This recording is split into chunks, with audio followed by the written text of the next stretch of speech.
Good morning everyone, this is Sandhya and welcome back to my channel. Today is Monday 9th of March and in this video I'll quickly go through the market recap, key global and domestic developments, sector performance and the important levels to watch based on Ichimoku indicator. Let's start with the global development. Global oil markets are currently witnessing extreme volatility as tensions between Iran and US and Israel continue to distribute energy supplies. The Strait of Hormuz, one of the most important oil shipping routes in the world and a route that normally carries nearly 20% of global oil trade, remains largely closed to commercial tankers.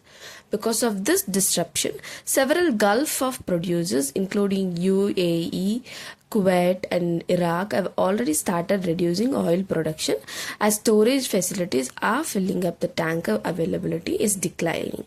This disruption pushed crude price sharply higher last week, with Brent crude rising nearly 30% and moving closer to the important $100 per barrel level. Analysts warn that if the conflict continues and shipping through the Strait of Hormuz remains blocked, oil price would rise even further, which may increase inflation risk and add pressure on global economics, especially energy importing countries in Asia. Let's move to the Indian market. Last week, the Nifty 50 erased all the gains from the previous session and slipped decisively below 24,500 level on March 6, marking its biggest weekly losses in the nearly 1 year. Looking ahead to this week, 24,250 level will be an important support zone. If the index breaks below this level decisively, we would see further downside toward 24,000 and even 23,800 level. However, if the market manages to hold above this support, we may see some range-bound consolidation with resistance levels placed around 24,600, 25,000 and 25,350 level. In the Bank Nifty space, Bank Nifty also witnessed a sharp correction and underperformed the benchmark Nifty during this session.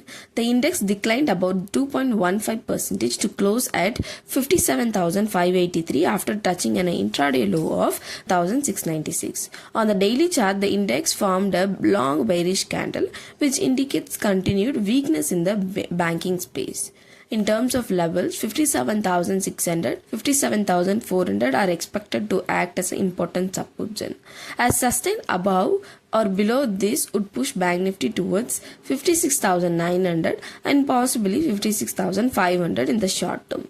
On the upside, 59,900, 58,000 and 58,200 are likely to act as an immediate resistance level. Looking at the sector performance, most sectoral indices in the Indian market closed lower due to global sentiment and rising geopolitical tension. The banking sector was the biggest loser of a heavy selling in the financial stocks dragged the broader market down. The auto sector also declined mainly due to concern that rising crude oil price would increase fuel costs and impact consumer demand. Realty stock faced pressure as investors remained cautious about the interest rate outlook and financial cost, while the power sector remained relatively stable due to steady electricity demand. Finally, looking at the institutional activity, FII continued to remain net seller in the Indian market. FII sold equities worth of 6,030 crore rupees with a gross purchase of about 14,434 crore and gross sales of around 20,465 crore.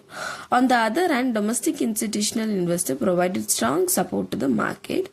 DII were net buyer worth approximately 6,971 crore rupees with purchase of around 19,662 crores against sales of 12,690 crore. If we look at the month-to databases, FII sold 21,800 crore while DII have bought nearly 32,787 crore rupees, indicating that DII are currently absorbing the selling pressure from the foreign investor and helping the stabilized market. I've also attached a list of top gainers and losers for the day for your reference. And that's all for today. This video is for educational purposes only, as I am not a SEBI registered advisor. Please do not make any investment decision based on this content. And if you found this video useful, do subscribe to the channel and leave a comment. I'll see you in the next video. Thank you.